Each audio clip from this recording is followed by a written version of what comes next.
más universidad.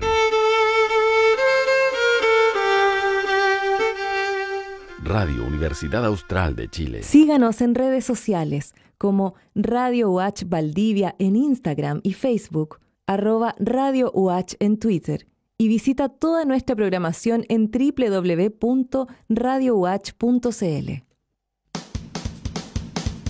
En Radio Universidad Austral de Chile presentamos República de los Ríos.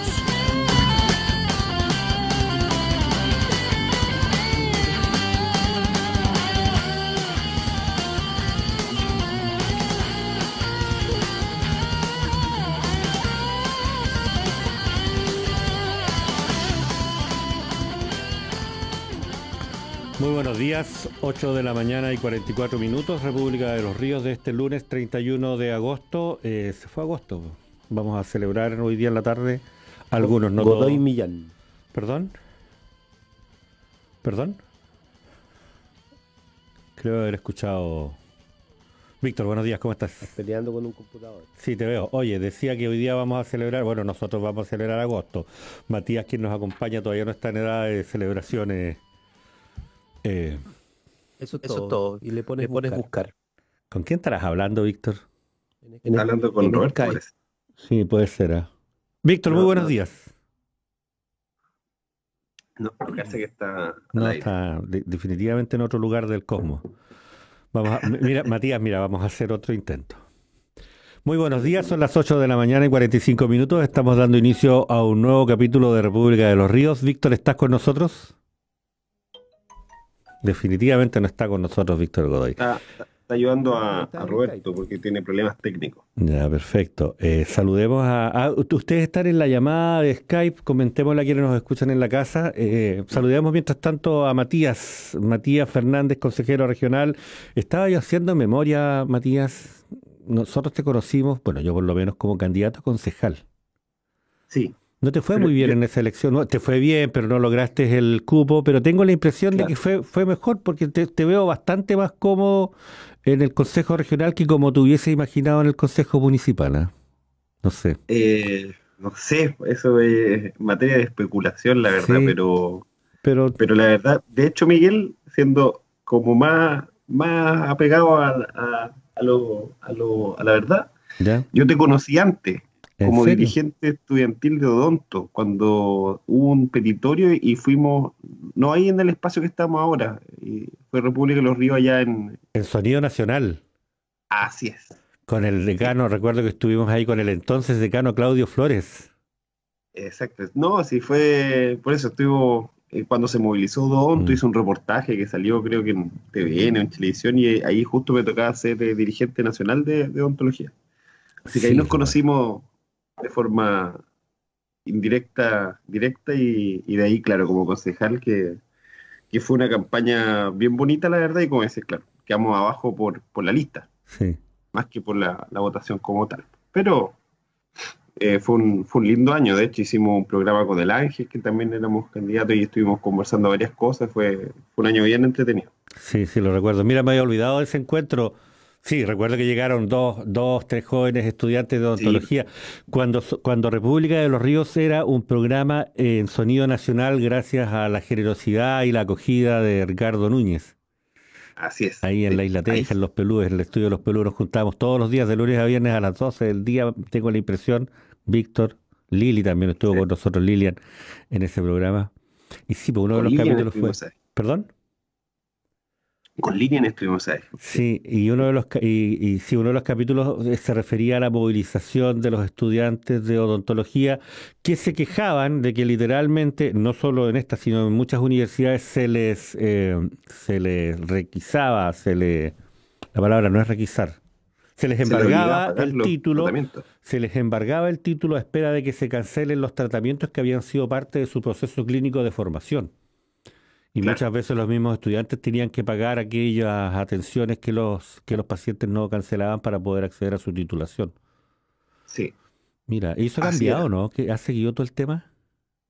Es que lo que pasa es que si tú tienes deuda con la universidad ese año, creo que se llegó a un acuerdo y digo creo porque finalmente fue el centro estudiante, yo pertenecía a la asociación en ese minuto nacional, y el centro estudiante llegó a un acuerdo. Ya. Pero entiendo que hoy igual, o sea, en estricto rigor los estudiantes siguen pagando los tratamientos de ¿cómo se llama?, de los pacientes. Hasta el día de hoy en todas las universidades, no es como no una cosa exclusiva de la Universidad Austral, es una cosa de las universidades en general.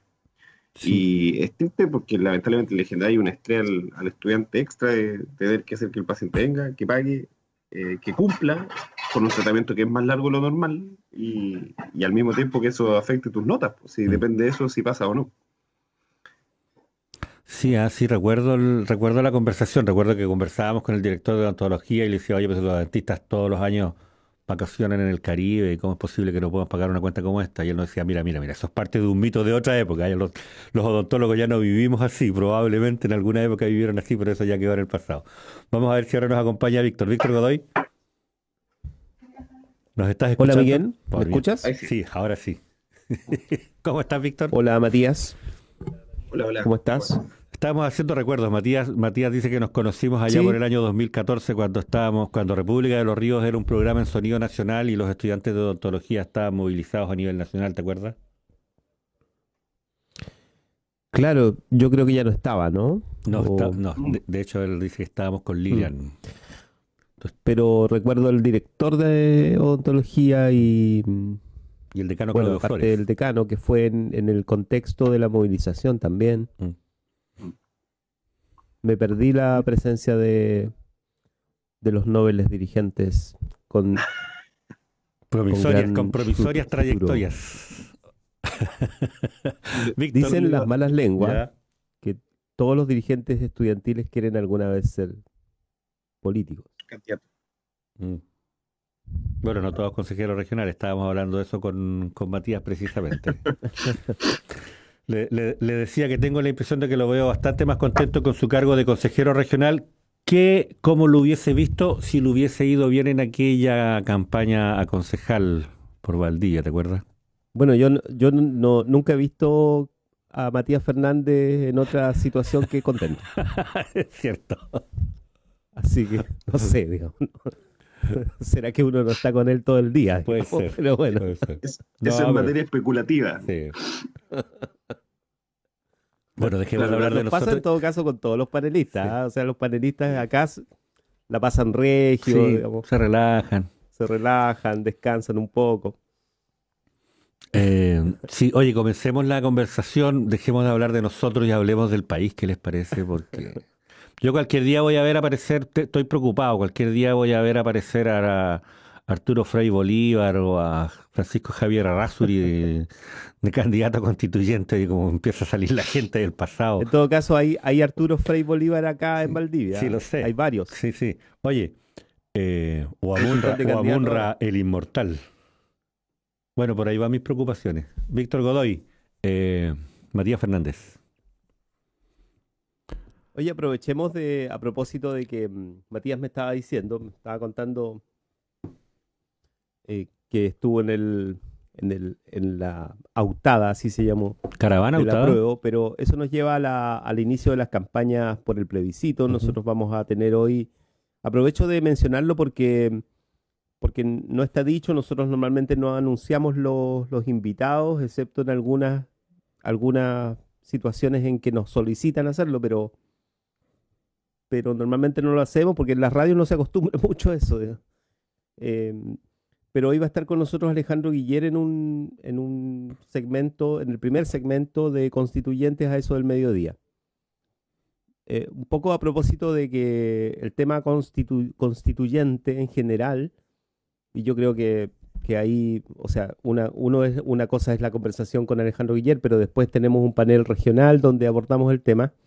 Y el tema de lo constituyente, a mí me parece que es como lo hemos conversado en varias situaciones la semana pasada. Está, a veces uno usa como un mote, digamos, ¿no? Como un apelativo, como un nombre, un sobrenombre en realidad, para las cosas cuando no funcionan adecuadamente los debates, dice, se ha puesto muy académico.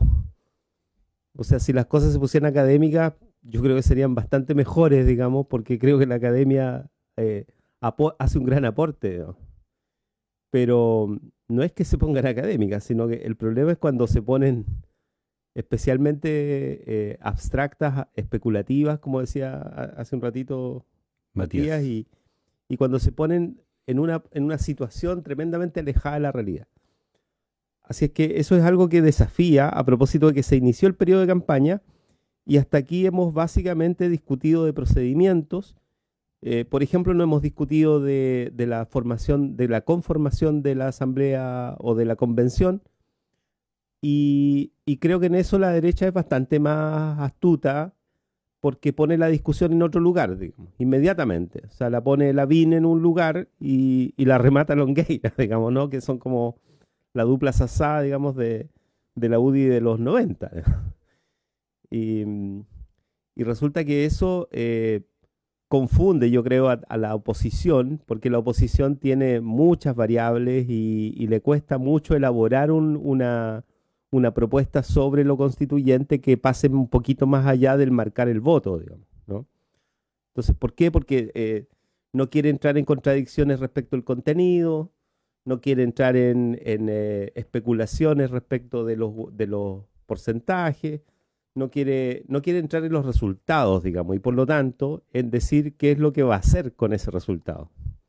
Que esa es la pregunta, digamos. O sea, ¿qué vamos a hacer una vez que salgamos del 25 de octubre y tengamos que resolver una serie de cuestiones en el país, entre ellas las candidaturas a constituyentes, en medio de una primaria municipal que ya se anuncia, y además con una derecha que se rearticula en función del apruebo? O sea, uno no va a poder decir en esto perdió la opción de Joaquín Lavín a la presidencia de la República, ya no va a poder decir eso. No va a poder decir aquí fue derrotada la UDI. O sea, puede ser derrotada electoralmente por su participación en el rechazo, pero hay militantes de la UDI en todo el país que no están votando por el rechazo. Entonces, ya tienes una complejidad ahí que en general, independiente de los resultados, toma por sorpresa un poco a la oposición como ha sido su estilo, digamos, durante todo este periodo, y que sería bueno escuchar a Matías, que Matías, aparte de ser militante de Convergencia Social, de ser consejero regional, es alguien que efectivamente, como ustedes estaban conversando, es alguien que conoce Valdivia, que es de acá y que entiende muy bien cómo se puede mover un poco el ambiente político de aquí hasta las fechas que vienen, digamos, ¿no? 25 de octubre, fines de noviembre, la primaria municipal y hasta abril del otro año. Así que no sé cómo has visto tú el inicio de esta campaña, Matías, y qué esperas de ella. Sí, yo voy a ser bien como sincero en lo que he podido ver y lo que también pienso, porque en realidad una cosa es lo que uno ve y lo otro es lo que uno interprete de lo que ve. Yo siento que todo lo que es la campaña por el apruebo, por la nueva constitución, que no tengo dudas que vamos a ganar, eso es como un hecho, y de que es histórico con todo las diferencias y las lecturas de periodo que conllevó precisamente lo que hoy, de que hoy tengamos un plebiscito, pero por otro lado generó una especie de segundo aire para la vieja guardia concertacionista, y lo digo como generalizando, voy a generalizar la palabra. Obviamente yo sé que hay militantes adentro que siguen hasta el día de hoy peleando porque sus partidos no sean solamente elementos burocráticos ni defensores de un Estado neoliberal, pero siempre obviamente un poco más cuesta arriba.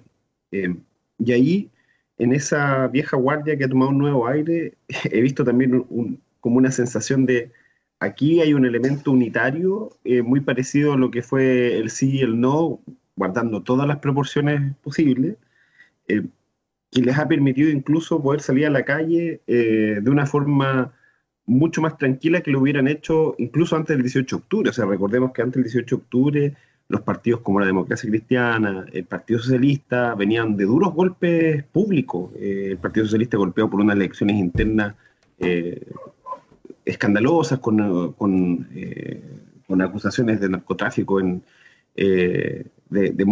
influencias influencias bajo el narcotráfico de algunos militantes en sectores importantes de la votación, una democracia cristiana que venía siendo cuestionada por toda la gama alta de la oposición, precisamente por su comportamiento en la Cámara. Entonces, esto finalmente entregó como un nuevo aire en el sentido de que hay un elemento que puede dejar eso un poco atrás y poner lo más importante adelante, que sin duda es importante. O sea, como pensar en una nueva constitución es un elemento fundamental para Chile. Ahora, esa unidad que se genere, y ese elemento, hoy tenemos una oportunidad también de diferenciarlo y corregir, en cierta forma, los errores que se pueden haber generado, por ejemplo, después del plebiscito del sí y el no, que tiene que ver, porque el sí y el no tenía una pelea más grande, que era en el fondo que Pinochet no siguiera en el poder, y hoy tenemos una pelea muy grande, que es que la constitución de Pinochet no siga rigiendo finalmente nuestras vías, pero el desafío, yo creo que no tiene que ser solamente posterior al 25 de octubre, la conversación se tiene que dar hoy.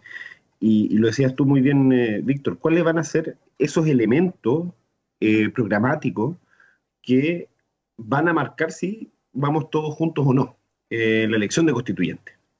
Y es importante marcar esa diferencia. Yo creo que es importante que vayamos todos bajo un mismo paraguas, que establezcamos mínimos necesarios de poder construir una nueva constitución, y de ahí podemos encontrar algunas diferencias. Y ahí vamos a ver las verdaderas caras de los partidos, no sé si de todos los militantes. Yo siento que finalmente hay partidos donde hay tendencias que prefieren mantener una pequeña reforma a lo que tenemos hoy, hay otros que quieren cambios más estructurales, por lo menos ahí me encuentro yo por lo menos con mi partido, con cambios importantes a la forma de cómo está construida la Constitución, y esas diferencias yo creo que no las veo como un problema, las veo como un desafío. O sea, como el verdadero desafío de la unidad de la izquierda va a estar en cómo dialogamos en poder tener esta carta con elementos mínimos que nos permita ir lo más unificado posible a la elección de constituyente ante el el riesgo que supone precisamente la estrategia de la derecha, que es muy inteligente, dicho sea de paso, o sea, como la instalación de figuras clave en el apruebo, que van a generar unas señales confusas posterior al plebiscito,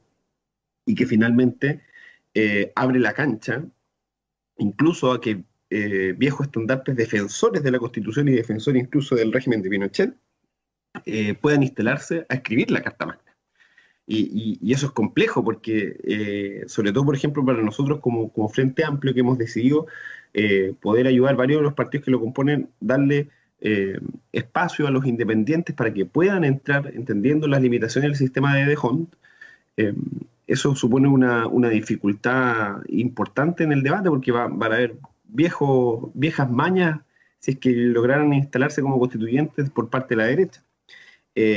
Pero ahí yo también confío en que las personas que puedan quedar como constituyentes también tengan por delante más que esta técnica muy noventera de negociación. Eso es como mi principal miedo, que se instale esta lógica noventera de negociación dentro de la Convención Constitucional, y que no priven finalmente la necesidad de tener una nueva Constitución.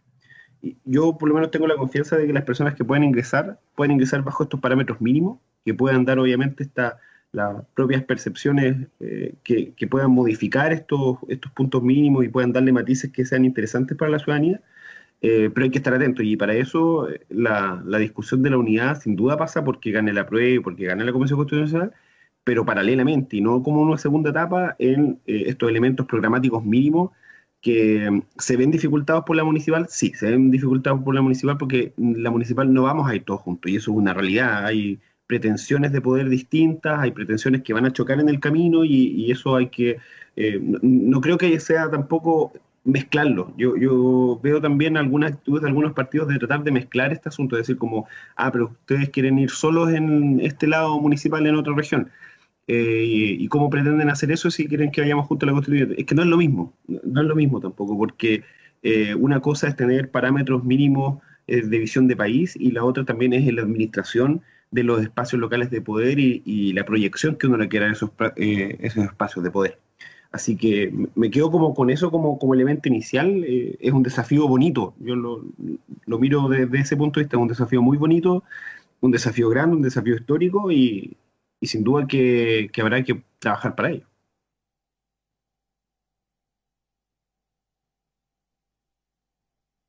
No se te escucha, Víctor. Perdón, ahí sí, ahí sí. Ahí sí, ahí sí. En lo que acabas de decir hay varias cuñas destacables, digamos, y quizá para quedarme con una nomás, es el tema de lo municipal, porque en lo municipal yo, claro, también escucho y veo y sigo a los posibles candidatos, a todos ellos, dentro de lo que uno puede, digamos. Y lo que sí he advertido es que efectivamente hay un poco este discurso que tú mencionas de que es el momento de la primaria de unidad de la oposición. Me parece que no hay, o sea, sería especular también decir qué sector es más proclive a qué, pero en la práctica es el argumento, cómo funciona el argumento de la unidad, digamos. Me parece que eso es relevante en el caso de la oposición y tiene que ver con lo mismo que decíamos al principio, o sea, con el hecho de que la oposición es tomada un poco por sorpresa en la estrategia electoral. Y eso llama la atención porque eso no le pasaba a la Concertación, por ejemplo. Claro. Independiente de lo que uno piense, ¿no? De para qué servían esas cosas, digamos. No les pasaba básicamente porque tenían cada partido un encargado electoral y cada equipo electoral tenía una serie de escenarios con los que trabajaba y eso se perdió un poco en la política actual, dado que, ¿no?, la debacle de las encuestas, todo aquello, digamos, ¿no?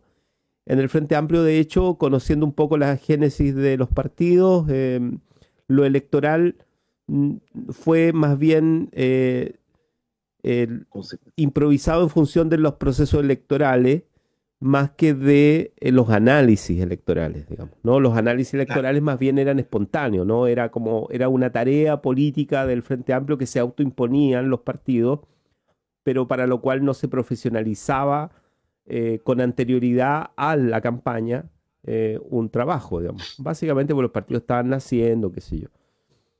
Ahí es donde queda la duda respecto a la oposición de su capacidad de tener posicionamientos más claros respecto de qué es esto de la unidad y si la unidad al final consiste en hacer una elección primaria, digamos, con un montón de candidatos, digamos, donde evidentemente están jugándose cartas que no tienen que ver con las mejores cartas. Claro. ¿No? O sea, tú te estás posicionando nombres que sabes que no van a ganar la primaria, digamos, ¿no? Entonces también es un juego de la política que es parte de lo que cansó al electorado, digamos. Entonces yo veía los números de las bajas en la votación de lo que le pasó a la propia Concertación en su momento, que estuvo a punto, a propósito de Alejandro Guiller, que hasta lo dije en la radio, pero estuvo a punto de perder incluso la opción de entrar a segunda vuelta, lo cual no significa que el Frente Amplio haya logrado eso. O sea, ahora, después del 18 de octubre, tú te das cuenta. Yo creo que son las lecciones de la política y de la historia al final. Te das cuenta que eso no era el Frente Amplio. O sea, que eso era lo que estaba pasando. Ese era Chile. Era un descontento. Era el 22 y contra el 20%. Todo aquello era Chile. Que los porcentajes de Marco Enríquez para atrás también tenían que ver con ese cambio histórico que se estaba produciendo y que ya no tenía que ver necesariamente con la oferta electoral. Entonces, toda la ciencia, por así decirlo, que se le aplicaba a lo electoral dejó de ser relevante y ahora tú te das cuenta de que la derecha tiene cierta ventaja en eso, ¿no? Que tiene cierto grado de técnica para lo electoral que es bastante más dúctil, digamos, bastante más flexible y se mueve más rápido, digamos. Pero bueno, yo diría, esa es una cuestión que uno podría volver a discutir en cualquier minuto. No sé si viste la entrevista a Daniel Jadwe anoche. Mira, alcancé a leer las cuñas hoy día en la mañana. De hecho, le sacaron un amigo, puso, qué bueno que alguien pueda hablar de la relación capital-trabajo en horario prime y cuestionarlo y explicarlo de forma de que todos asientan con la cabeza. Así que subentiendo por las cuñas que leí que fue una entrevista bien uno, didáctica y también como bien en modo candidato. Pero en el estilo de Jadwe también, que es un estilo, yo encuentro que es un estilo muy bueno para la ciudadanía en el sentido de que siempre incorpora algunos temas de fondo a la discusión que siempre son relevantes y lo instala a pesar de que muchas veces uno no lo ve venir. En este caso, la relación capital-trabajo, pero fuera de eso no la puedo leer entera, así que si tú me comentas algunos elementos de la entrevista, yo feliz lo podemos conversar. Sí, yo creo que la entrevista es interesante por lo que tú dices, precisamente es interesante verla, así como la de Joaquín Lavín, ¿eh? Ambas entrevistas son muy decidoras de lo que está pasando. Daniel Jadwe no es que sea otro Jadwe, ¿no?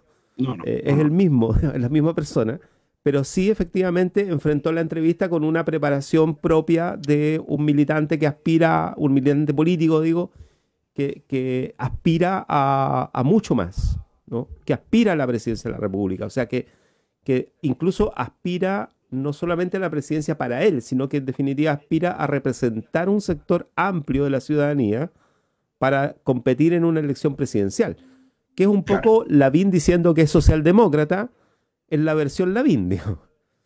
Pero en la versión Jadwe uno diría eso es distinto, o sea, la versión Jadwe del candidato en campaña es alguien que, como tú dice, no sé, yo creo que los periodistas ahí, por vergüenza, no tocaron el tema de Venezuela, digamos, por ejemplo. O sea, ya, digamos que ya no soporta las entrevistas volver a hace 2, 3 años atrás, cuando todo circulaba en torno a las operaciones especulativas de los grandes diarios, digamos, ¿no? Pero Jadwe está respondiendo a otras cosas, ¿no? Está respondiendo respecto, por ejemplo, de su contrincante directo, que es Joaquín Lavín. Entonces le preguntaron por las farmacias populares, entonces le dijeron, bueno, pero las farmacias populares al final es algo que no necesita ser comunista para aplicarlo, ¿no? O no necesita ser de izquierda para hacer una farmacia popular, o le cambias el nombre y podrías hacerlo igual. De hecho, Las Condes tiene un sistema de entrega de medicamentos también. Entonces él hizo la diferencia respecto del mercado en la salud.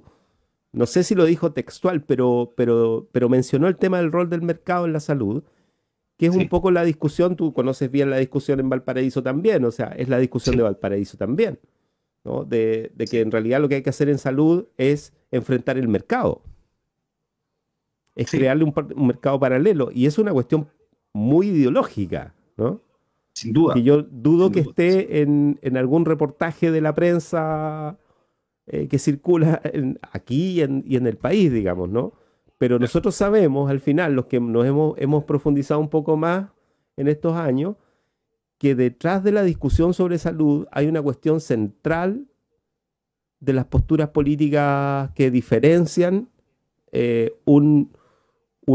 para no decirlo en derechas e izquierdas, digamos, diferencia radicalmente la experiencia de la administración del modelo hasta hoy, o hasta el final de este gobierno, y lo que podría proponer un gobierno distinto con el tinte de Jadwe. O sea, la pregunta que ha circulado mucho en la izquierda es, ¿qué harías tú si gana Jadwe una primaria? ¿No? ¿Apoyarías a Jadwe? Y la pregunta tiene su qué, tiene su qué en el sentido de que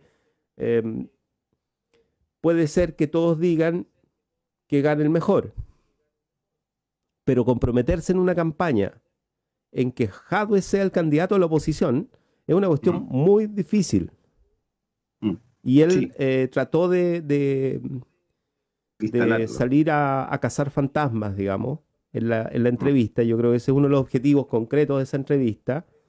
Esto de decir, en un momento dice también la frase de que la gente no vota por los comunistas, se contradice con la realidad, dado que, no sé, pues en los municipios que gobierna el Partido Comunista o un militante del Partido Comunista, normalmente, o sea, creo que dijo que todos los casos son así, el 50% de los consejos municipales están entre los militantes del mismo Partido Comunista.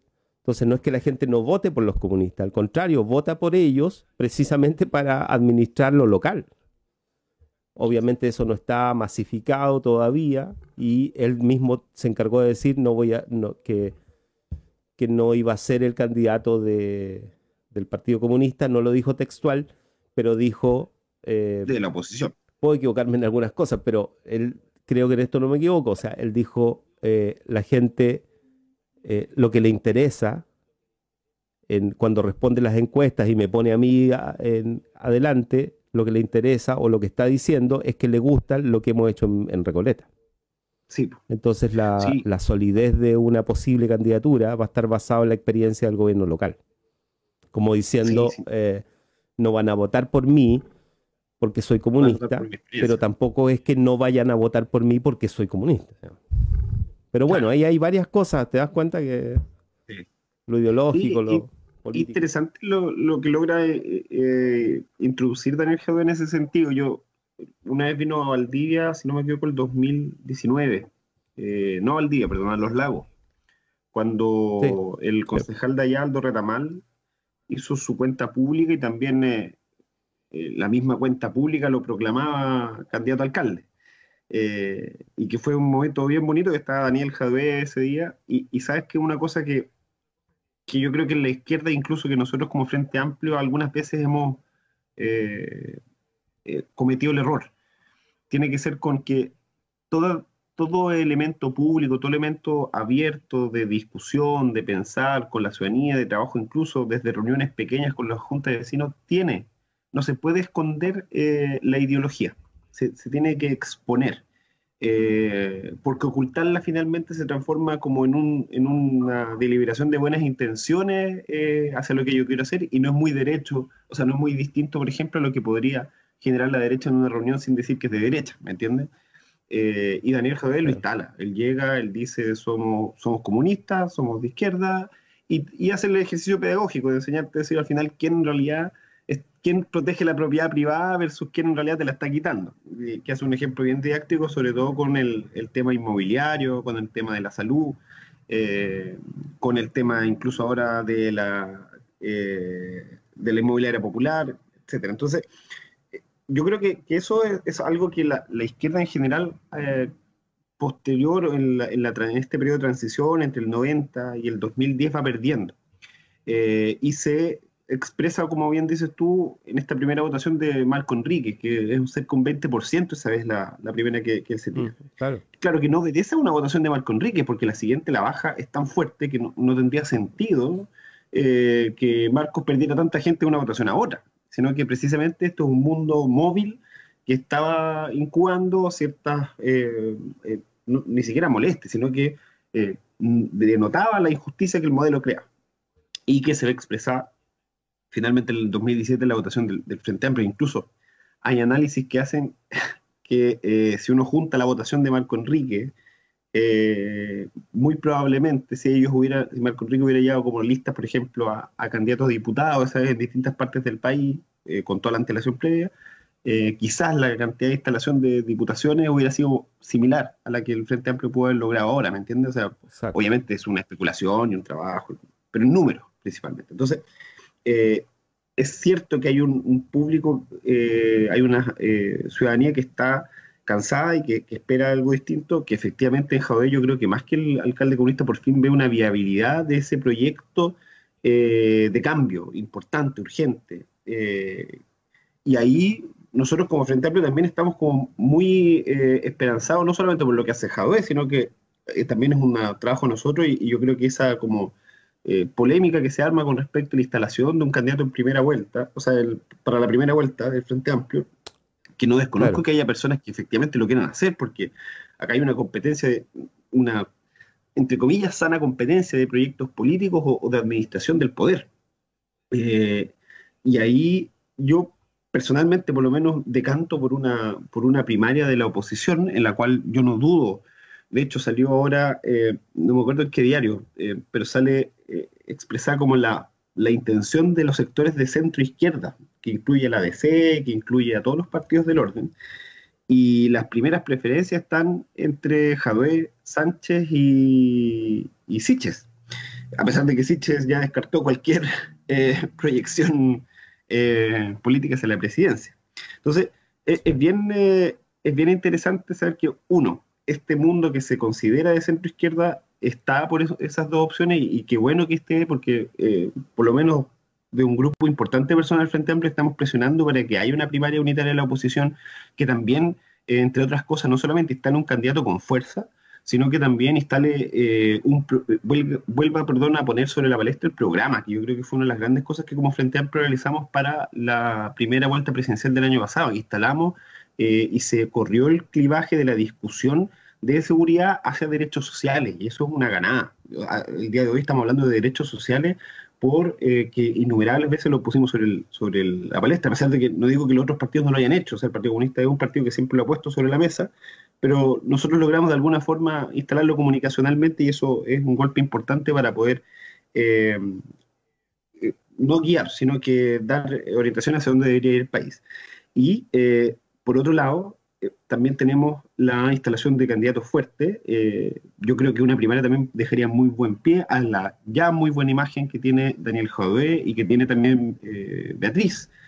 Sin duda que, por ejemplo, hay elementos dentro de la candidatura de Beatriz, si es que esta llega a ser. Yo no lo pongo como nombre porque en realidad dentro del espectro del Frente Amplio y dentro de la política todavía hay camino que recorrer, y ahí es donde hay un error. Nosotros todavía no nos adelantemos a discusiones, pero son discusiones que ya se dan, y es por algo también que la derecha empieza a reaccionar como reacciona. O sea, como sale Lavín diciendo que es socialdemócrata, sale Evelyn Matei para disputarle la misma corriente a Lavín, sale Pablo Longueira tirándose como constituyente, y esas cosas no son azarosas, porque ellos ven obviamente la amenaza inminente de que los sectores que para ellos son de extrema izquierda, pero que para nosotros son de sentido común, se instalen fuertemente para una presidencial, porque eso obviamente los deja en peor posición aún más de lo que ya van a quedar después de este gobierno. Yo no dudo que la derecha, va a perder este gobierno en la próxima elección presidencial, independiente del candidato que llegue. Eso es por lo menos mi teoría, y Miguel me retará si es que en 2 años más salimos con otro candidato como José Antonio Caz a la presidencia, y ahí conversaremos nuestro exilio del país. Pero el debate va a estar precisamente en qué figura fuerza puede instalarse, y también generar un programa de cambios en el entendido que paralelamente va a haber un proceso constituyente. Y ahí va a ser necesario también una fuerza que instale ideas. Y yo agradezco precisamente el trabajo, porque solo para cerrar, creo que una de las cosas importantes que hacen los municipios es poder instalar proyectos, para bien y para mal. Por ejemplo, en Valparaíso, cuando llega Jorge Starp, había un proyecto asistencialista que dio fruto a ciertos personeros, tanto de la concertación como de la derecha. Y fue un proyecto que, claro, socialmente no tenía ninguna rentabilidad social, pero administrativamente le servía muy bien. Caso, por ejemplo, al lado, Virginia Reginato, yo no dudo que, por ejemplo, si hubiera ido a alcaldesa nueva, probablemente estaría muy cerca de ganar, si es que no gana. Por suerte la ley aparece para restringirla, pero ahora, bueno, vuelve en forma de constituyente. Y eso obedece a proyectos que se pueden instalar con fuerza. Entonces, el ejercicio que se hace en Recoleta es una instalación de proyectos. Y de hecho, Jadwe lo dijo en una entrevista, así como, yo estoy seguro que si el día de mañana yo me tengo que ir de Recoleta, el proyecto puede seguir por sí solo con lo que hemos instalado, e incluso dentro del mismo espectro del PC, sin que necesite que yo lo lidere. Y eso denota, fuera de que pueda ser verdad o mentira, una seguridad en la instalación de un proyecto. Por ejemplo, acá en Valdivia, si uno dice Omar Sabat se va, no sé si habría mucha diferencia, no sé qué proyecto instalaba Omar Sabat, aparte de hablar en demasía de los adultos mayores, por ejemplo. Pero cualquier proyecto que venga a cambiar, o a por lo menos a instalar algunas líneas de trabajo importantes, sin duda va a ser un avance relevante. Entonces, lo importante de los proyectos locales para construir proyectos nacionales, sin duda, ahí queda demostrado con Jadwe.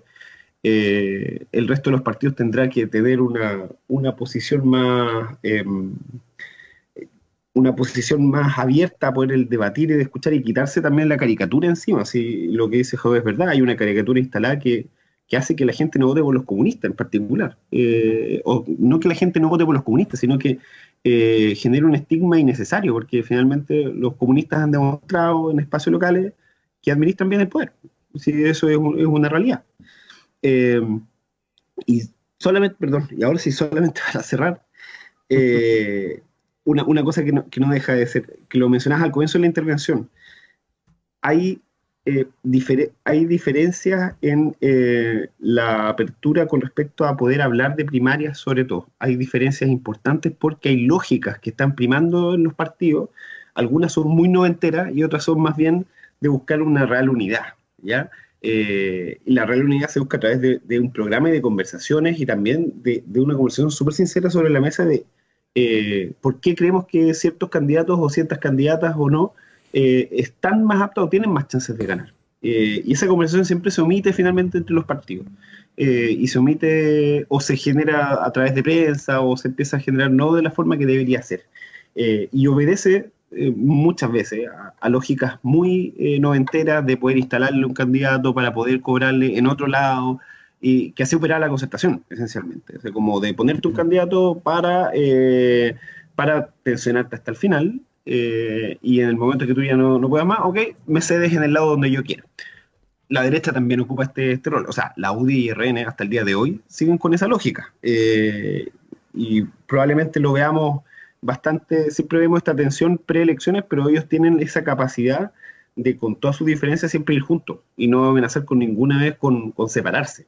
Y ahí es donde nosotros dentro de la izquierda, como una virtud y defecto al mismo tiempo, algunas veces digo como no, pues yo no voy a estar sentado al lado de personas que son así, y eso te genera obviamente debilidad en poder acceder al poder. Matías Fernández, consejero regional, militante de Convergencia Social en el Frente Amplio. ¿Miguel? Sí, yo estaba aquí. Aló. Estábamos intentando establecer el contacto con el profesor Roberto Morales. Tenemos problemas con su conexión, así que parece que no nos va a acompañar el día de hoy. De Felipe Rifo no tenemos noticias, ¿no es cierto? Estoy pasando revista a las tropas, ¿eh? Víctor. Sí, o sea, no está ahora, digamos. Ya no está disponible. Si bien, no sé cómo va a seguir esto. Yo en la mañana creo que escuché eso de que se anuncia una segunda vuelta con uno de estos, de los candidatos de la UDI que en definitiva se tomaron la elección en lo que a su sector se refiere, y probablemente un candidato como Jadwe. Y claro, ante un escenario como ese que comienza a ser anunciado por las encuestas, uno puede empezar a entender el significado del paro de camioneros y del desabastecimiento de combustible y de otras cosas que probablemente se van a comenzar a ser familiares en el próximo tiempo. Además, porque una campaña como esa cruzada por un debate constitucional, yo supongo que a más de alguno le debe poner los pelos de punta. No me refiero a ustedes, por supuesto, pero debe haber más de alguna cabellera erizada ante un escenario prospectivo como ese. Y lo que me preocupa es eso, digamos, es que la posibilidad de que esas estrategias tendientes a erizar todas las cabelleras del país comiencen a ser cada vez más recurrentes. La política se empieza a poner violenta. Y digo, violenta, no...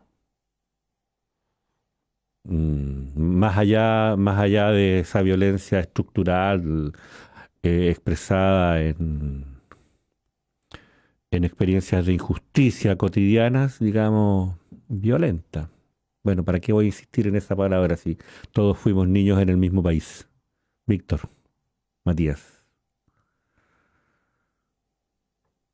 Sí, no sé si Matías quiere abordar algo en especial. Yo creo que hay una discusión que podemos solamente dejar enunciada, podríamos aprovechar de conversar algunos otros temas, pero me da la impresión de que a propósito de lo que conversábamos de Jadwe, pero yo diría también de la derecha, a mí me llama la atención la discusión que hay sobre, por ejemplo, los camioneros, que no son los camioneros, todo ello, digamos, como que hay una discusión sobre la discusión, digamos, sobre de qué discutimos, de si son camioneros o no, o sea, como una cuestión que es una buena manera de perderse, digamos, en la política, porque tomar posición política respecto del paro, por ejemplo, que se ha producido, es distinto a analizar solamente el paro como una cuestión de quiénes están, cuántos son, dónde están, qué capacidad tienen, etcétera, que nosotros también lo hemos hecho acá.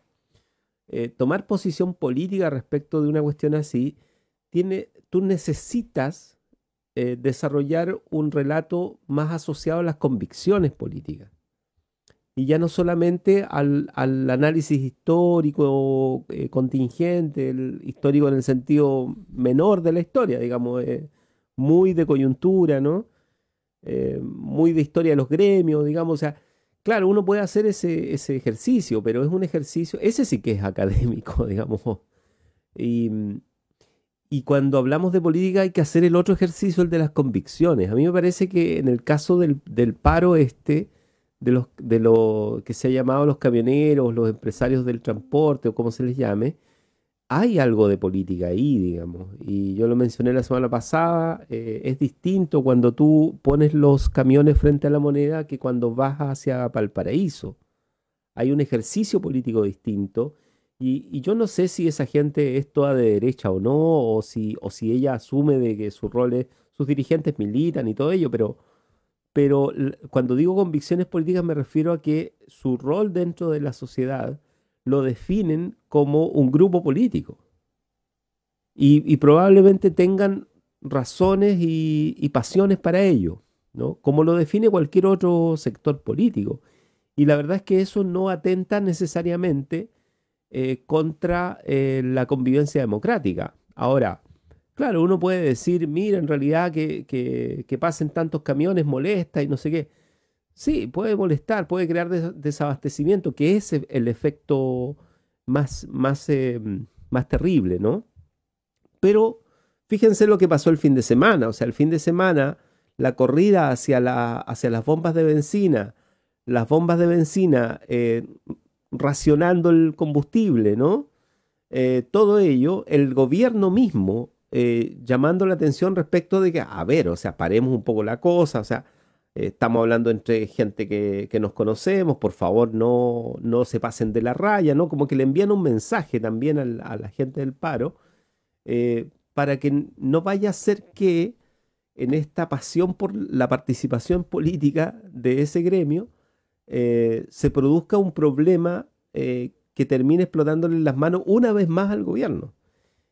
Entonces está cargado de política y yo creo que hay mucha convicción en lo que están haciendo. Me parece que no es una cuestión meramente casual, y así como hay convicción en un paro de transporte en Chile, hay convicción política detrás del ejercicio de la derecha con estos contenidos electorales. O sea, nosotros estamos acostumbrados a otra cuestión, y es que creemos que la política es pura maniobra, que es una cuestión que cuando uno está en los partidos políticos se da cuenta del terrible peso de esa forma de militancia. La militancia que cree que todo es un intercambio en el bazar, digamos, ¿no? Que el regateo, ¿no? O sea, vas de compras a la política y consigues comprar o vender, y normalmente lo que compras no es de tan buena calidad y lo que vendes menos todavía. Sí, pero Víctor. Y esa lógica de la política es, de nuevo, esconde las convicciones. O sea, porque yo creo que nadie entra en política sin convicciones. No, pero Víctor. Y ahí yo creo que tenemos otro gran zona oscura, porque le damos más espacio al cinismo que a la convicción, digamos, ¿no? Y me parece que detrás de las declaraciones de la derecha o de Lavín mismo, no solamente hay cálculo electoral, sino que también hay una concepción de la política. La política que no importa si se posiciona o no se posiciona siempre en el mismo lugar, sino que tú puedes hacer el ejercicio de posicionarte en todos los lugares a la vez, y eso es una convicción política profunda de ciertos sectores conservadores que creen que la política se puede hacer desde las comunicaciones, digamos, por así decirlo, ¿no? Lo mismo en la izquierda. O sea, creo que Jadwe es el mejor ejemplo de que priman las convicciones más que simplemente el cinismo. Sí, pero la pregunta, Víctor, es quién ha hecho el desplazamiento, digamos, eso de que la política es una cosa meramente operativa, casi como salir a bailar en un escenario que está completamente prepicado, y la pregunta no es qué vamos a bailar, qué música, sino quién lo va a hacer mejor, digamos. ¿Quién va a gobernar mejor? Porque todos sabemos qué significa gobernar este país, entonces la elección termina siendo poco menos que una licitación pública, mira, para proveer el servicio de gobierno. Por eso. De gobierno. Exacto. Es algo que sistemáticamente ha hecho la derecha en este país, digamos, evacuando las convicciones y evacuando la discusión ideológica de todo el proceso eleccionario y político. Y digo yo, por eso la pregunta es quién ha hecho el desplazamiento. La derecha la que ha vuelto a instalar las convicciones, la que ha vuelto a instalar la ideología. Es decir, el petitorio de los camioneros no puede ser más ideológico, digamos. La agenda de la seguridad, la agenda del control, expresa claramente un proyecto legislativo de un sector político, ideológico de este país que lleva décadas estancado. Y en el contexto de la discusión preconstituyente, dice, mira, ¿sabes qué? Ordenemos esta cosa y resolvámosla de una manera distinta. Y entonces siento yo que ahí lo novedoso es que la derecha ha hecho ese desplazamiento. Lo que decía... Apruebo, pero no de cero. Entonces vamos a hacer una raya para la suma y decir, ya mira, vamos a ver qué es lo que queda más allá del cero, y es aquello sobre lo cual tenemos que abarricarnos, porque las barricadas vienen. Eso es lo que yo siento que está pasando. A eso me refiero cuando digo, mira, la política parece que se va a empezar a poner violenta. No es lo mismo discutir la agenda de la seguridad en Casa Piedra con los distintos gobiernos año tras año, que ponerlo en una barricada de camioneros, digamos, como un paquete legislativo completamente compacto, diseñado, y además diseñado durante décadas, insisto. Ahí hay como un decantamiento legislativo, tengo la impresión, de años de trabajo de un sector en torno a la seguridad, la inteligencia, el rol de las Fuerzas Armadas. Por ahí hay un desplazamiento ahí que me tiene a mí un poquito asustado. Víctor, Matías. Preguntémosle al que sabe. Sí, cierto. A propósito de sustos. ¿Quién es entonces? Perdón, si se puede saber. Matías Fernández. El único en esta mesa que ha ganado una elección, ¿eh? Pero no. ¿Quién sabe? Yo desconozco la elección a la que han estado sometidos. Sí, no es fácil hilar como... No una solución, porque este tema en sí no tiene solución, sino que un relato a lo que estamos conversando. O sea, como por un lado, el ejercicio político que genera este paro de camioneros y también el tema que introduce Miguel con respecto a la violencia política que podemos ir a ver. Yo particularmente creo que lo que voy por el lado un poco, algo que mencionaba Víctor en particular, que era el problema político que se le está generando al gobierno hoy. Cuando parte el paro de camioneros, perdón, yo siento que, de hecho, desde el ministerio, ciertas señales comunicacionales es de un respiro con respecto a ciertos elementos que los tenían bastante agobiados, sobre todo con la situación del Machi Celestino Córdoba. Empezaron un mandato del Ministerio del Interior con una problemática que ponía sobre el tapete nuevamente la discusión de fondo que tiene que ver con la soberanía del pueblo mapuche. Y el paro de camioneros vino de cierta forma como a ayudarlos a poder quitar el foco de este mundo ciudadano que está tomando más fuerza que de costumbre. O sea, como había un apoyo muy transversal, con señales de racismo de por medio que generaban más unión dentro de la ciudadanía con respecto al tema de la soberanía mapuche. Entonces el paro de camioneros cuando genera como salvaguardia, más encima con elementos súper específicos, o sea, como sin duda que hay una comunicación de por medio, porque la demanda tiene que ver con una agenda legislativa, más que con elementos en particular que ellos hayan instalado. Al comienzo, yo creo que desde el minuto que ellos instalan la agenda legislativa como problemática, y no, por ejemplo, más seguridad o más elementos como particulares en su ¿cómo se llama?, en su petitorio, ya le genera un problema político a la moneda. Porque en el fondo está trasladando la discusión hacia el lado donde ha perdido todas las discusiones en el último tiempo, que es el Congreso. Y más encima pone en conflicto esta relación que hay entre los presidentes de estas confederaciones de camioneros, que yo concuerdo con Víctor, más allá de entrar en el detalle de cuánto representan, tienen el poder suficiente hoy como para poder paralizar el país para que los medios estén mirándolo. Y ya con eso es un poder importante, político. Entonces, el gobierno hoy se encuentra atado de manos porque no puede avanzar en esa agenda legislativa, porque sabe que tiene todo en contra para poder establecerlo, y más encima se está adosando la imagen de los camioneros y lo que conlleva la imagen del paro camionero, el desabastecimiento, las aglomeraciones por poder captar lo que sea que se vaya a acabar, generando entonces esta mirada de que es culpa del gobierno. Entonces finalmente se creó otro incendio político en la moneda, y eso tiene que ver particularmente no con una planificación ni nada, porque es con mala estrategia política a futuro.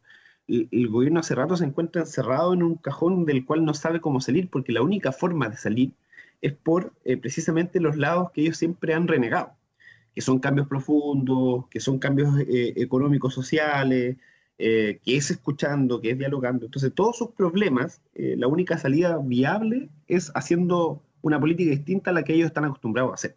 Y obviamente eso los pone en una situación compleja. También lo que genera, o sea, el paro de camioneros en sí, también agudiza ciertas cosas que nosotros ya habíamos visto antes, en realidad, o sea, como la aglomeración por ir a sacar toda la benzina que queda y la parafina, que no hay, dicho sea de paso en Valdivia, porque estoy sin parafina ahora y no tengo cómo calentar la casa. Te prometo que apenas vi las colas, a diferencia de otras veces que decía, pero ¿cómo? O decía que esto es obvio, sí, es obvio, sí, como tenemos señales hace muchos años atrás de que tenemos una sociedad muy individualizada, una sociedad que si sabe que algo se va a acabar va a tratar de agarrar lo más posible para poder tener para futuro. Entonces, ese es como el real problema que tenemos hoy como de fondo grande, que es lo que generó este sistema. Y cómo avanzamos hacia romper eso, no va a ser fácil. Y yo creo que ahí precisamente ayuda esta discusión, la discusión constituyente que se genera inherentemente al plebiscito, como esta discusión de qué país queremos. Y ahí yo creo que hay un consenso mayoritario de que las cosas pueden ser distintas, y un consenso incluso que incluye a ciertos sectores autodenominados de centro-centro, centro-derecha, que ven de repente con buenos ojos tener un país que pueda disminuir los elementos de desigualdad. Pero ahí, insisto, el poder llegar a eso va a ser un camino bien complejo. Sin duda que los elementos de violencia se pueden agudizar, y la violencia no se expresa solamente por lo que vemos en el trato, ni siquiera en las propias movilizaciones como tal, sino que agudizar en un sentido bastante más complejo. Recordemos que la semana pasada se anunciaron la pérdida de 1.700.000 empleos, número que va a ser mayor, y probablemente estamos pasando por una especie de meseta en la cual la gente ha podido tranquilizarse solamente por el retiro del 10%, donde ha podido cubrir ciertas necesidades que ayudan a tranquilizarse en ese sentido, pero eso se va a agudizar de nuevo, porque la recuperación de empleo no surte efecto, no hay el plan de reactivación no va a llegar en los tiempos que la gente espera, y sin duda que vamos a tener una crisis social y política muy agudizada, muy compleja, que yo no dudo que incluso haga tambalear el terminar antes de tiempo el gobierno de Sebastián Piñera. Antes lo veía más lejano. Cuando se mencionaba que podía terminar otro, yo no, incluso para lo de octubre, y sin pensar en el acuerdo del 15 de noviembre, yo decía, él no va a renunciar de ninguna manera, así como no va a tirar va a dejar la cagada, pero no va a renunciar. Hoy en particular yo creo que esa opción está más cerca, a pesar de que en las calles no hay un conflicto como tal, pero hay una agudización transversal. Hoy sí que es totalmente así como las propias contradicciones y agudizaciones del sistema neoliberal hoy se encuentran 3 veces aumentadas por lo que ha generado la pandemia. Y ni siquiera la solidaridad, entre comillas, que podrían entregar los grandes grupos empresariales que tratan de hacer eso. O sea, de hecho, ellos están abocados a poder ir a las ollas comunes, a entregar jugo, las cuestiones, tú ves a todas las grandes empresas que es una política empresarial de, oye, vayan a entregarles insumos a toda la sociedad civil que está armando ollas comunes, etcétera, etcétera. Ni con eso van a poder aplacar, porque en cierta forma no tiene sentido para la gente, porque tampoco el elemento de solidaridad ahí se pierde al estilo que ellos también les gustaba parecer, que era muy estilo Teletón, donde salvaban la Teletón con estas donaciones de última hora de 2.000, 3.000, 4.000 millones. Entonces, el mundo empresarial también, recordemos que Juan Sutil está activo políticamente de forma mucho más inusual que antes, o sea, como está encima de la agenda política, y eso es una señal clara de que el empresariado tampoco se va a quedar de manos cruzadas, ¿ya? Y eso es importante tenerlo en cuenta. Quién sabe incluso que el tema de los camioneros haya sido en primera instancia orquestado por ellos. Y sin duda van a venir más elementos de ese estilo, pero que cuando el empresariado mueve las fichas políticas, ni siquiera la propia derecha en este caso, porque la derecha no tiene el control sobre el poder empresarial como tal, ellos son subyugados al poder empresarial. Y es por eso que tenemos estas crisis que sin duda podrían ser más violentas. Matías Fernández está con nosotros. Miguel, no sé si alcanzamos, nos quedan unos minutos. Yo creo que sería interesante, Matías, ayer circuló un poco también este tema y va a ser el tema de la semana también, la cuestión de la vuelta a clases. Que yo diría, bueno, o sea, ya se activa desde hoy mismo la posibilidad de hacerlo. Yo sé que hay colegios que sí lo van a hacer y todo ello, pero bueno, o sea, también hay una cuestión de respuesta inmediata de por lo menos asociaciones de padres a lo largo de todo el país, de padres y apoderados y madres, por supuesto, que han dicho que no van a enviar a los hijos. Yo lo conversaba ayer con un buen amigo, con Eduardo Ramírez, que le preguntaba porque tiene un hijo que en edad escolar, octavo básico, y me decía que lo han discutido, él es delegado de su curso, qué sé yo, y me decía, lo hemos discutido con los demás adultos del curso, y el acuerdo es no, por ningún motivo, ¿no? Y si se decidiera volver a clase, no sería una decisión aceptada desde los hogares, digamos.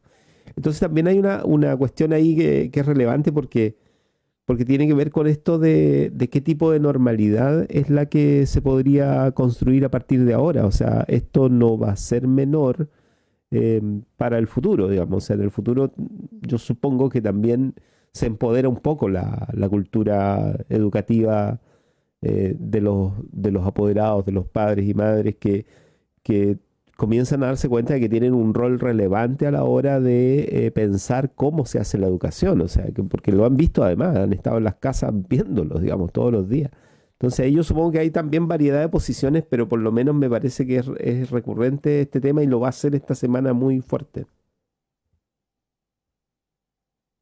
Sí, sin duda bueno, últimamente fuera de como me da risa el sobrenombre que le pusieron al ministro de Educación de Curado Carnaza, por la forma de seguir insistiendo en volver a clase.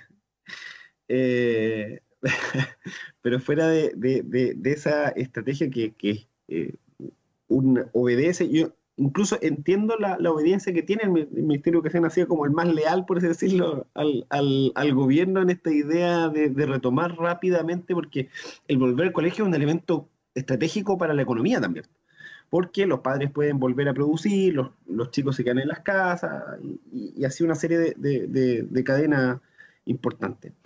Yo creo que el tema es que, viendo la experiencia internacional, quitándonos como los elementos serviles que son desde el Ministerio de Educación para la economía, la experiencia internacional incluso de lugares con más recursos educacionales, ha sido una experiencia bastante catastrófica. O sea, como hoy día leía la noticia de Estados Unidos que tras 14 días de vuelta a clases en uno de sus estados, imponiendo condiciones como importantes de sanitización, no se pudo lograr nada. Y hubieron miles y miles de contagiados nuevamente y tuvieron que cerrar tras 14 días. La experiencia en Chile con el hacinamiento escolar que hay, sobre todo lo voy a mirar solamente desde el sector público, pensando que el sector privado quizás podría, porque yo creo que el sector privado de la educación no tiene tampoco o sea, tiene los dineros, pero no los va a ocupar para poder invertir en volver de una forma que esté reglamentado, por lo menos que cumpla con los parámetros sanitarios.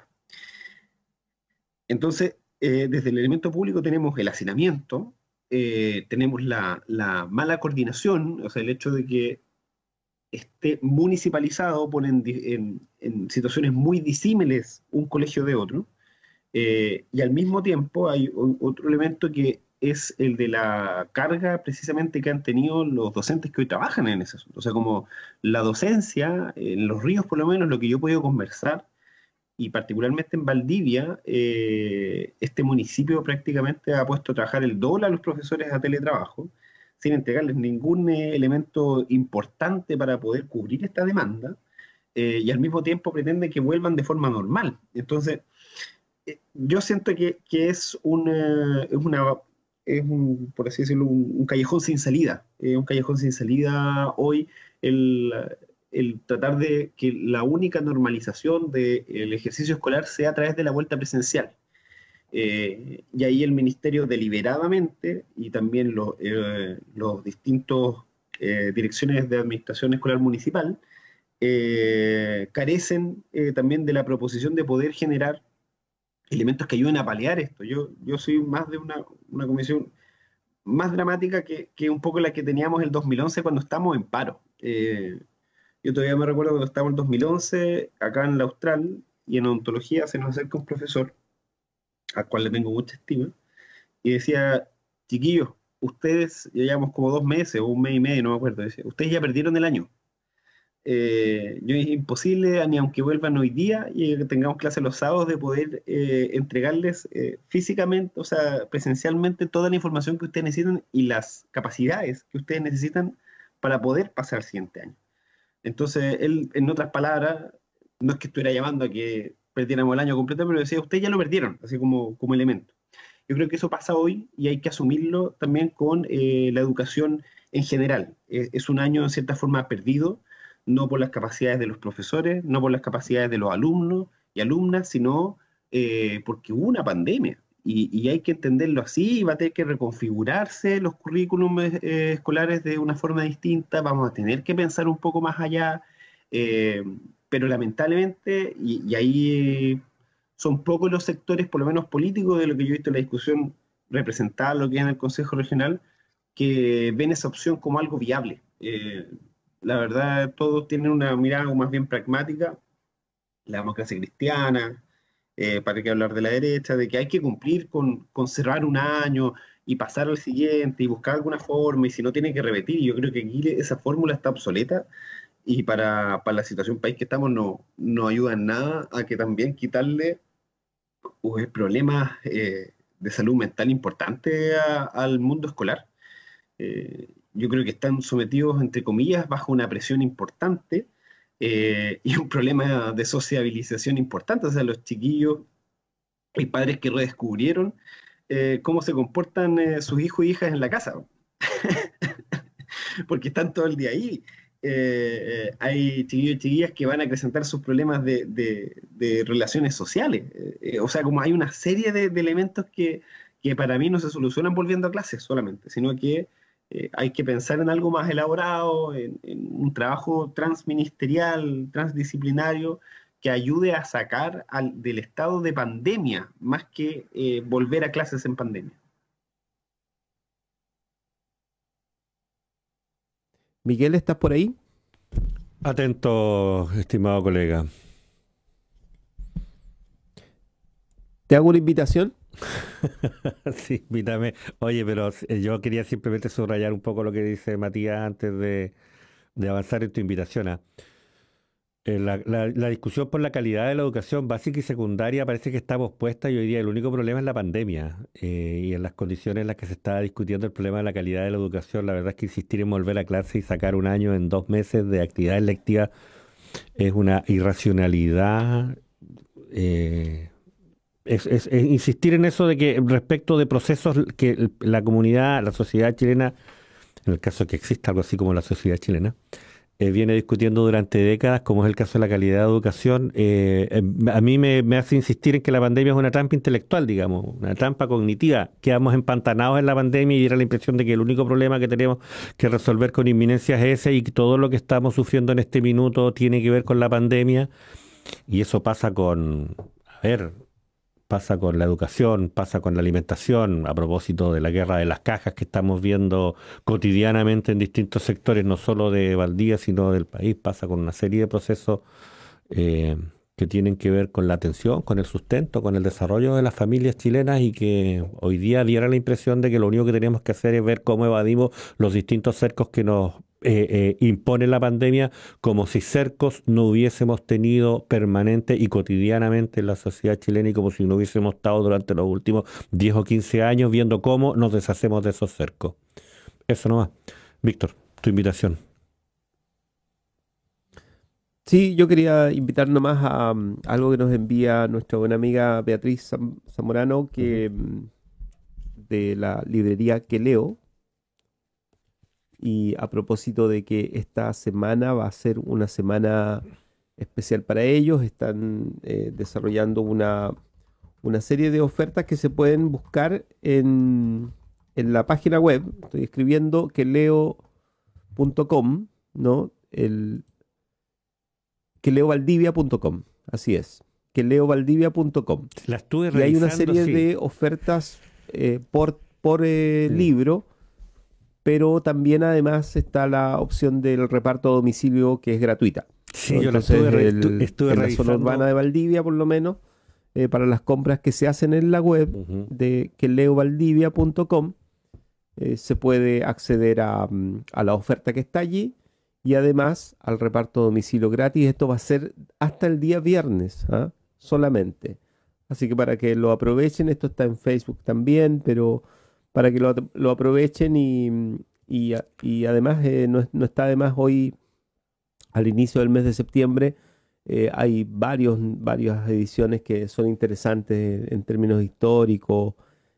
Además están los textos que son de consulta cotidiana, digamos, ¿no? De divulgación científica, ¿para qué decir? Bueno, está el de Andrés Gomberov, que es Música y Ciencia, la banda sonora del universo, que yo creo que es una de las cosas que son bien destacables. La otra que está destacada es quizá, no sé si es el más vendido todavía, pero lo ha sido, Bajo el manto de Urania, que es el de José Massa, ¿no? Que es el libro de José Massa, un libro hermoso, muy bonito en su confección además. Y aprovechen esta opción, es una opción que siempre va a estar disponible allí en la Que Leo, pero esta semana con especial énfasis en estas ofertas y en estas oportunidades. El otro libro destacado es Lo que me contaron y cantaron las músicas chilenas. Este es un texto de Javiera Tapia, se llama Amigas de lo Ajeno. Lo que me contaron y cantaron las músicas chilenas. Ahí está, eso era. Sí, Miguel. No, yo estuve revisando ayer, Matías, tú no has revisado el sitio, www.queleovaldivia.com. Revísalo. Ayer me llegó una invitación, no sé si por Facebook o por WhatsApp, pero rápidamente me metí al sitio y estuve más de media hora ahí revisando, navegando, viendo distintos títulos. Sí, está interesante. Así que hay que hacerlo y vamos a tener que estar reiterando durante la semana a propósito de la situación que también las librerías enfrentan en el contexto de la pandemia y que por supuesto nosotros queremos ayudar a superar y solucionar. Nos quedan 2 minutos para despedirnos. Yo quería decir, pero ya me olvidé qué cosa era porque me quedé pensando precisamente en los títulos de Que Leo ofertados en su página. ¿Nos despedimos, Víctor? Sí, claro. Matías. Démosle a Matías un par de minutos. Sí, Matías Fernández, nos quedan 1 o 2 minutos para concluir esta conversación que te queremos agradecer. No, a ustedes siempre, yo siempre soy muy agradecido al espacio en la radio y ojalá pudiéramos dedicarme a la radio completamente. Siento que es uno de los hobbies que no perdería de lo volvería a un trabajo habitual. Pero bueno, eso será materia de futuro dependiendo de lo que pase el otro año. No, pero quería despedirme poniendo las luces de alerta con respecto a lo que está pasando en el Consejo. De hecho, el martes va a estar transmitiendo por YouTube, porque como es plenario, es abierto. El intendente las explicaciones del recorte presupuestario. Particularmente no tengo ninguna esperanza en algo esencial de que vaya a cambiar.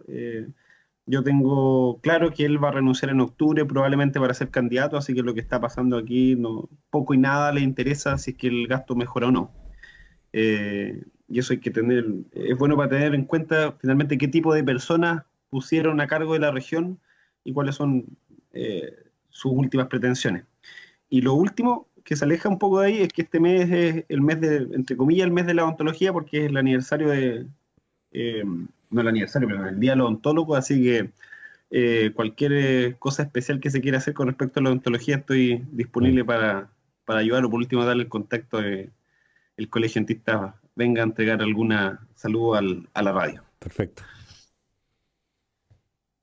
Víctor. Sí, nos despedimos. Nos reencontramos nosotros al mediodía decíamos, la presencia incluso de Alejandro Guiller está en esta jornada, conversando con Egon Montesinos, luego un panel sobre la situación regional, el debate regional entre el apruebo y el rechazo. Ya. Perfecto, nos vemos, Víctor. Gracias, Matías. Nos reencontramos. Chao, que estén bien, cuídense. Chao, chao. En Radio Universidad Austral de Chile hemos presentado República de los Ríos.